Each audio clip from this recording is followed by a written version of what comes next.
Hello everybody, my name is Ingrid Wangsvik. I'm a bead artist living in Norway. I'm by profession a musician, play the classical clarinet in a symphony orchestra in Norway, but my big passion in my spare time is beadwork, beading. And I have been given this wonderful opportunity to tell you a bit about my way of beading, my color choices, my pattern work. I have been beading for 20 years, more or less. And the last 8 or so years, I have been a part of Kate McKinnon's wonderful project, the Geometric Contemporary Beadwork. Many beaders has a big thing about making bracelets fit them. I think it's more fun to start out really huge, big, and add incidents, peaks, towers, points, because it narrows it down, and in the end you'll fit your bracelet really well. You can see how flexible it is. That was also the case with this one.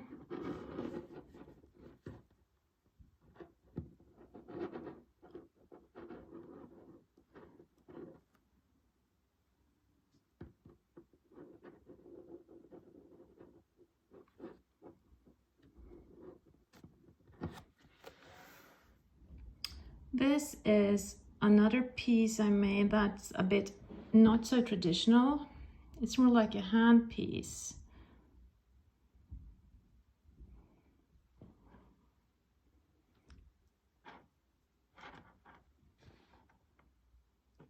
Attached to one of the fingers. So it's a bangle that's very well anchored.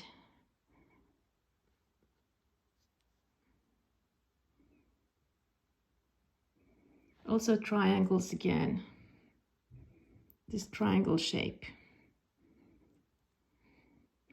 And here you can see that patterns travel from one unit to the next. Actually, this piece, as you can see here, I made it so long time ago, so I really don't remember it very well. But on the other side here, you can see the hyper or the warped square that I inserted after this piece was finished. This is a technique that Joke van Biesen invented through the contemporary geometric beadwork team. Yeah, you can see it here too. This was just one arrow and I inserted all these hypers in it. As you all start to suspect by now, I do love colors. I love to work with different colors and different finishes. And the interesting thing for me is to see how colors behave when they are paired with other colors. You see here, the blue here is so cool when it's next to something yellow. But if I add something lime between those two, it really enhances both of them, in my opinion, that is. And I have those shiny green ones here that make that band behind there sparkle. So every sparkle makes things pop. And orange is my favorite color. I think I have it in every project I make. Sometimes, yeah, you can see the inside of this bracelet. It's a well-hidden secret in a way, because when you wear it, you can't see it. Because I twisted up all these, what do you call them? panels. It's like triangles. Very many things that I make, they are triangles or squares put together.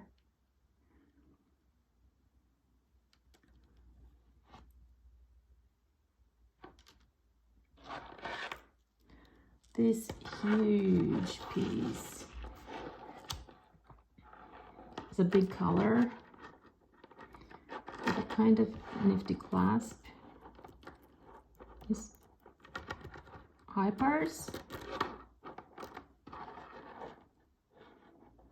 So all of these are made of squares put together. The inner circle is squares with a certain bead count, and then I add one, I think I did, for the next row, and one more for each side for the last one.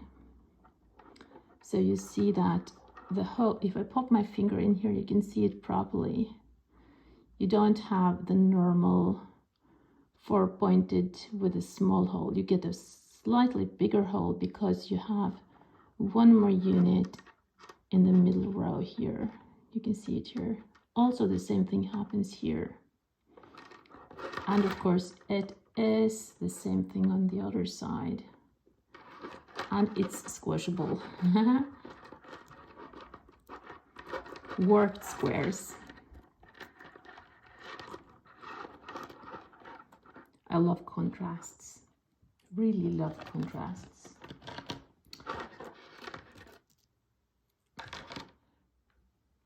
So I have to admit that I never plan the patterns before I start a project. Cat hairs everywhere. Yeah.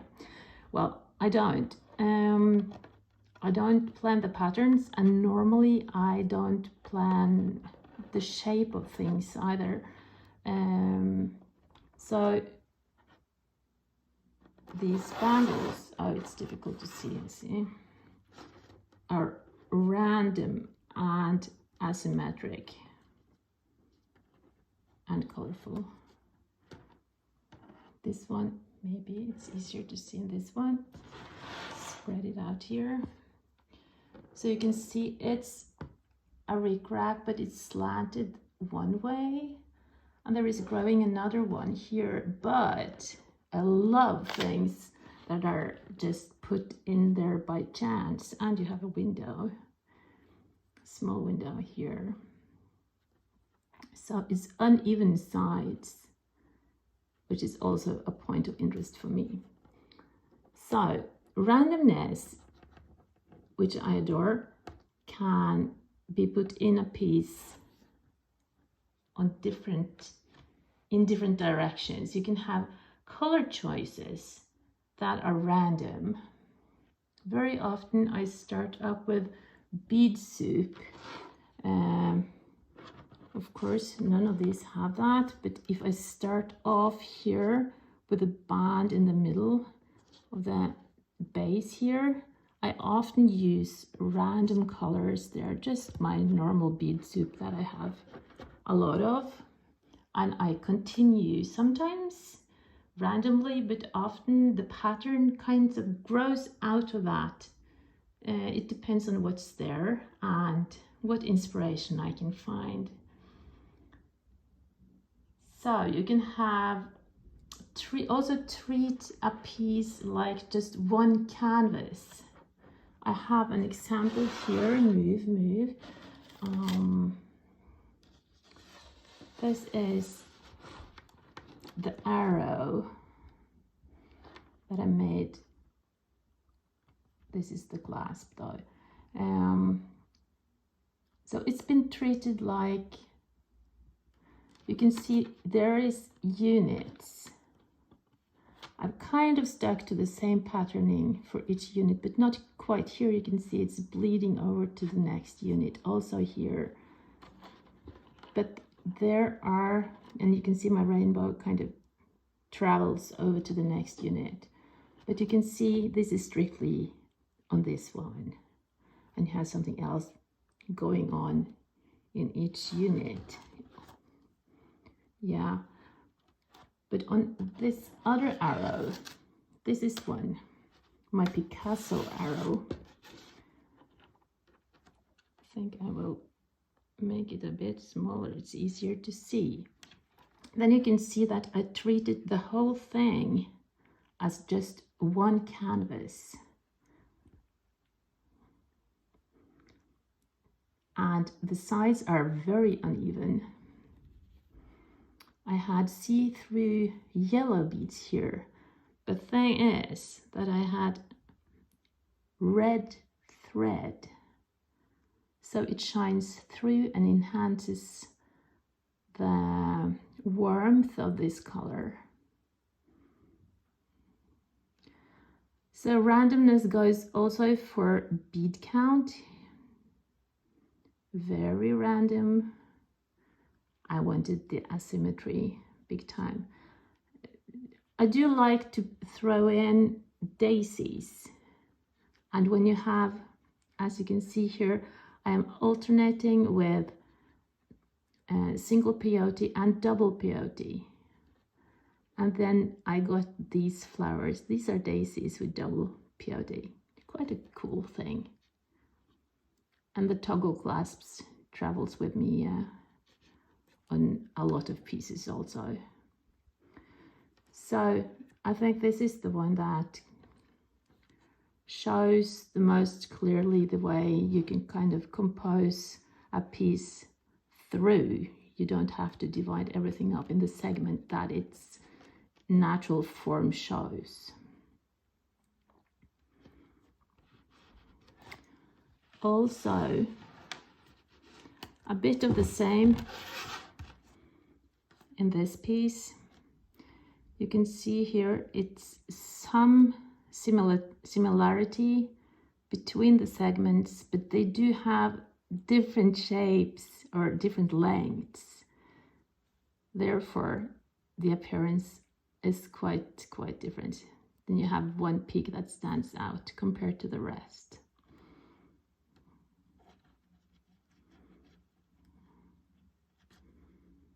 I love contrasts. Did I mention that? I think I did. Something else that I find very interesting to work with is, well, try to avoid or fight against the shape of the piece with the colors and patterns. I have done that here. You can see that the core of the pattern is not in the center of the warped square, it's on the side. And you can see here that I don't follow it. I like things to be a bit on the side or a bit wonky. I have the same thing here. You can see it's even more tilted to one side.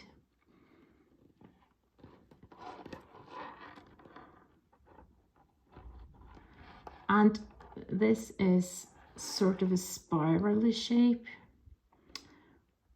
Another confession of mine is that there are certain colors I find difficult or not really pleasing to the eye.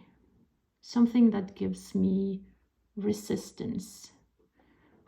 And I think it's emotional resistance. But I love to use them. And the way I do that is use them and make other colors around it justify the use of that particular color. Here, I really don't like this one, the fleshy color. But together with the rest of them, I think it makes sense. I've done this quite a lot of times. Repetitive patterns is also something this is very graphic and kind of strong. And gives a very nice pattern. This one it's random because it's not symmetric, or it's asymmetric, but it's not random because I follow the pattern that I invent as I go. As I said, I don't plan ahead. This is a very simple bracelet. The clasp is a double triangle with a small thingy here that you can squish, and that you can see here, it's symmetrical, but I add something, and I've done that for most of them, also here. And this one is bead soup again in some of them, and you can see here I strayed big time. I love that. It's organized, but then again, not completely. The shine of the beads is a bit difficult to show you.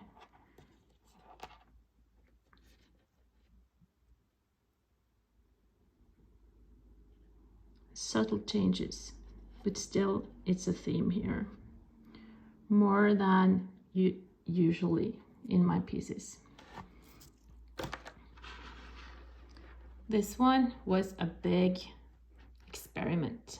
Still is not finished, but it's arrows here, and I linked them together up here.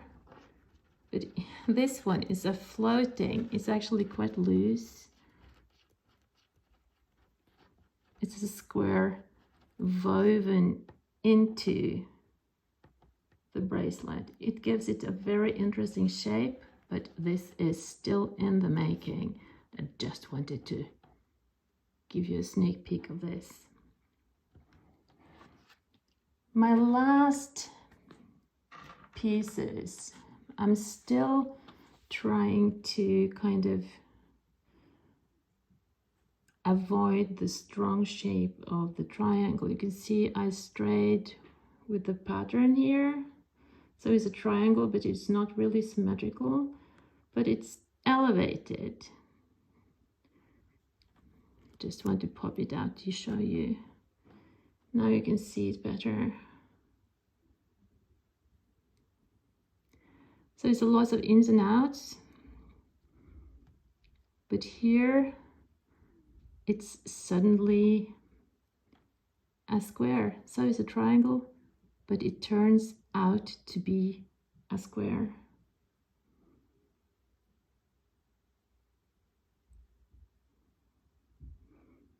I find it very rewarding to try to develop something from one thing over to another. This is a pendant, but I haven't made my mind up if it's better this way or the other, because it's kind of interesting this way too.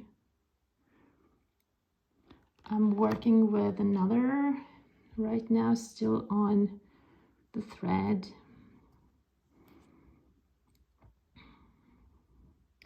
Here I started out with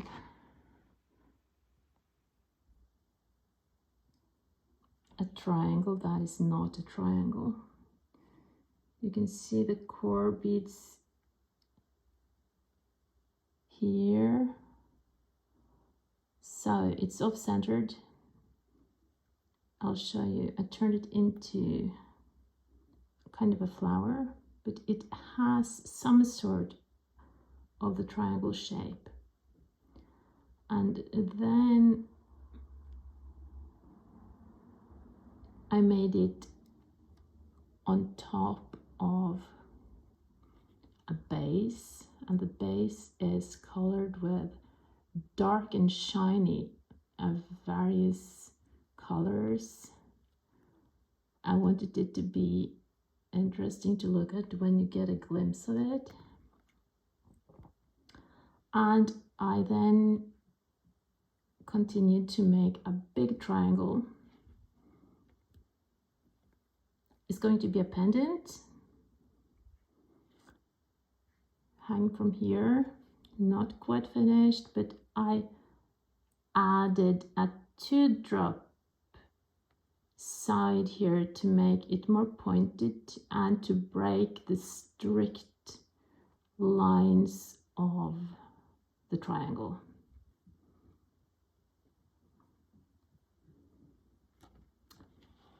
So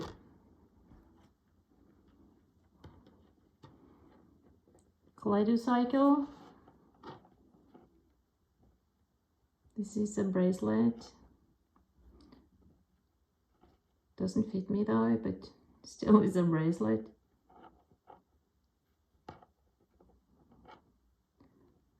I wanted the sides to be quite different. So, thank you so much for your attention. And thank you for this opportunity to show you my beadwork.